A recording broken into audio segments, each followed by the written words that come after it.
Hello, Benchwarmers, and welcome back to another matchup, Misfits, Week 10 Pick'em Edition. I'm a little bit late.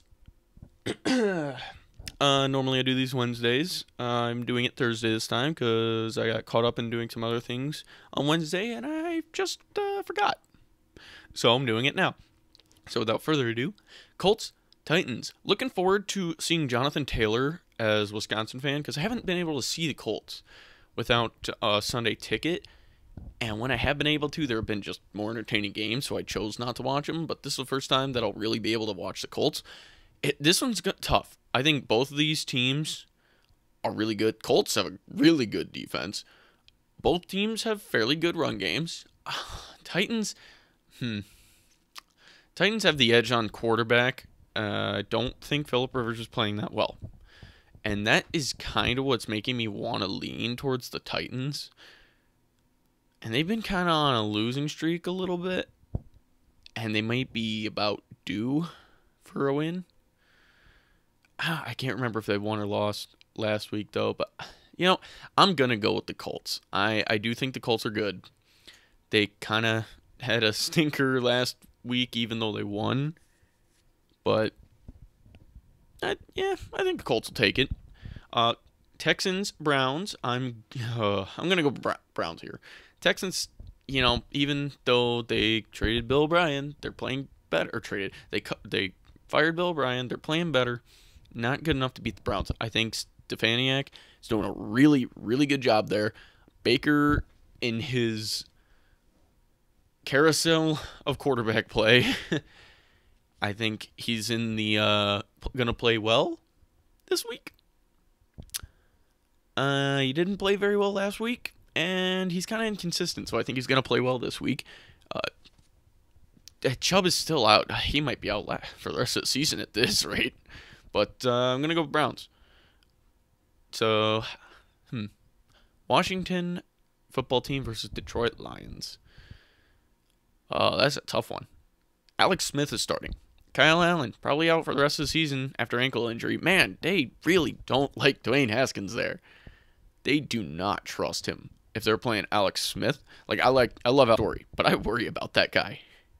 At this point, why even try to? I mean, I guess I can't say why try to win, because you definitely have a chance to win the division, but you don't have a chance at the Super Bowl.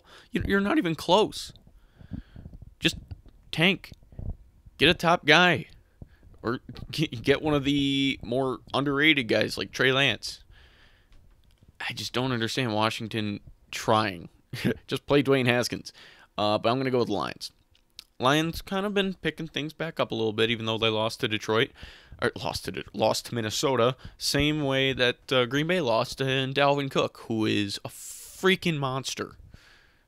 And I hate it, but we'll get to him later.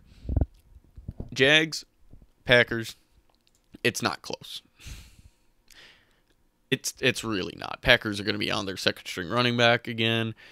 They aren't playing a lot of pieces that are hurt that could be coming back, but they're going to sit them at one extra week because it's the Jags. Now, you never look past an opponent, but you're looking.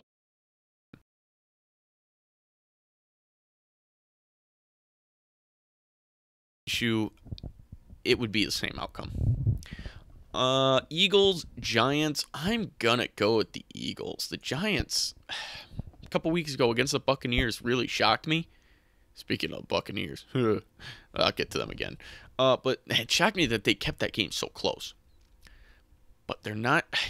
I just don't think they're there. The Eagles are just a little bit better right now. Eagles are all banged up. Giants, they're kind of banged up, but the only reason the Eagles are bad, I'm convinced, is because of the injuries, and they haven't gotten a break in like 2 or 3 years. Bengals and Steelers, it's not close. Joe Burrow playing amazing, not surprising. Joe Mixon, I think this is his first week back, coming off of IR. Or not IR, but he had been inactive for a while. But it's not close. Pittsburgh going to be 9-0. And the Buccaneers versus the Panthers. Oh, this is tough, because on one hand, the Buccaneers, they beat the Panthers once before, so I could see the Panthers actually taking this one. But the Buccaneers got smacked repeatedly by the freight train known as the Saints. And the Saints are not a freight train this year, but they were that game. Holy crap, 38-3. So I think Tampa comes back. Well, yeah, I think Tampa comes back swinging. But first yellow on the board. Carolina could definitely take it because they want to win because they lost the first matchup. I'll be rooting for Carolina all the way. And it looks like Christian McCaffrey's out again. I forgot about that. He's out with a shoulder. Well, he's not out, but he's week to week with a shoulder injury now. That's what happens when your entire team is one guy. Looking at you, Vikings, Broncos, and Raiders. I'm going to say the Raiders. The Raiders have been really good. Broncos, a couple weeks back, came back against the Chargers, even beat the Patriots, even though Patriots are bad this year. Yay. But I'm not sold on them. I think they need at least another year, maybe a new coach. Fangio's an incredible coordinator, but I don't know if he's that good of a coach. Sometimes it just doesn't translate. Like Mike Pettin, really good coordinator in Buffalo and New York, was not a good head coach. And even now, he's not so good of a coordinator anymore, but maybe the league's just passed him. Speaking of Jets and Dolphins, it's not close. The Jets are awful, probably going 0-16, which amazes me that in a span of less than 5 years, we're going to have two teams going 0-16. And yeah, I really thought, I mean, maybe they won't go 0-16. Maybe they'll take one from the Patriots because the Jets almost beat the Patriots. Oh my God. That's how bad the Patriots are this year. The Jets, the worst team. As I've been watching football, this is the worst football team I have ever seen. And I can't believe it. The 0-16 Lions, they could beat this team. The 0-16 Browns, they could beat this team. I can't believe a football team in the NFL is this bad.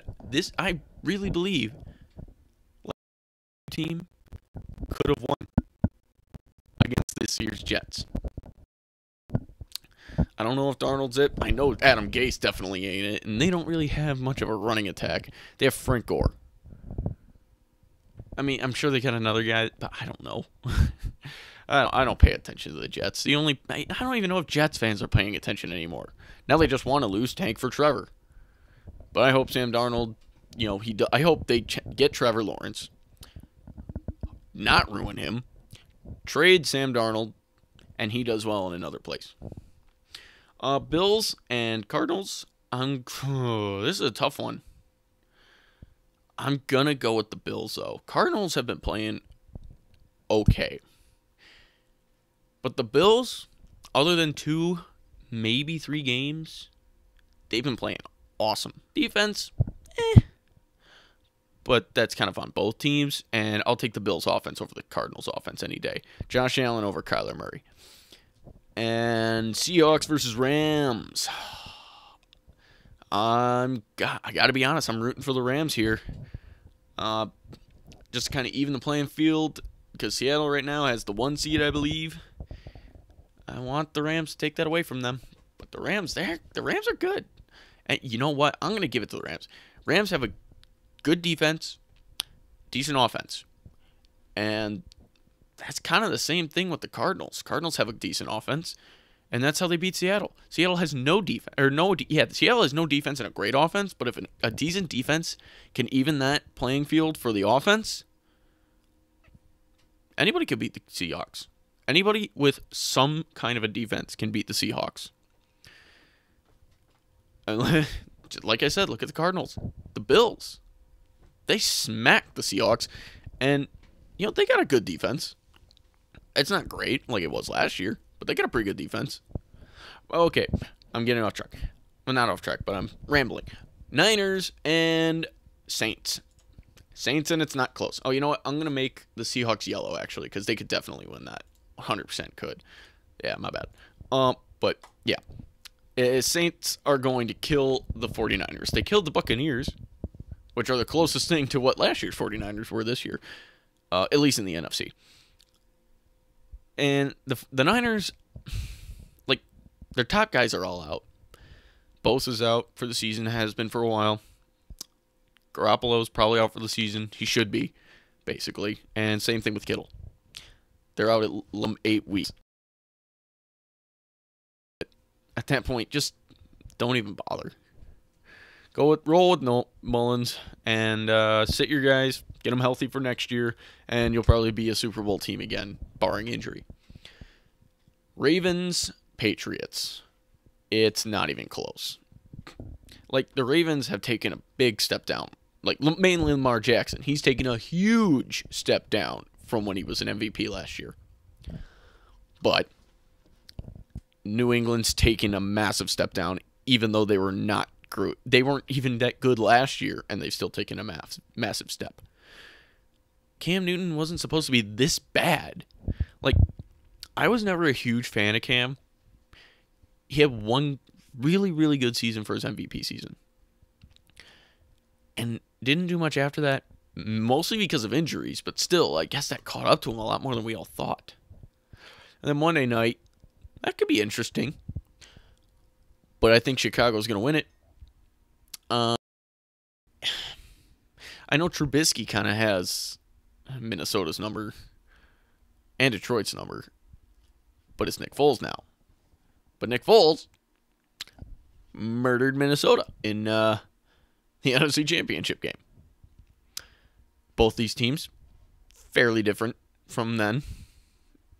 Well, obviously the Chicago Bears are different. The Vikings are a much different team from then, and their defense is much worse. But Dalvin Cook is going to... If the Bears take Cook out of this game, then they win. That is the way to beat the Vikings, because he is the only thing that makes them good. Kirk Cousins is mediocre. You know, Thielen and Jefferson, Rudolph. I can't remember their other tight end's name. But they got some weapons on offense, but Kirk Cousins is mediocre, and it's Monday night. So you go with the Bears.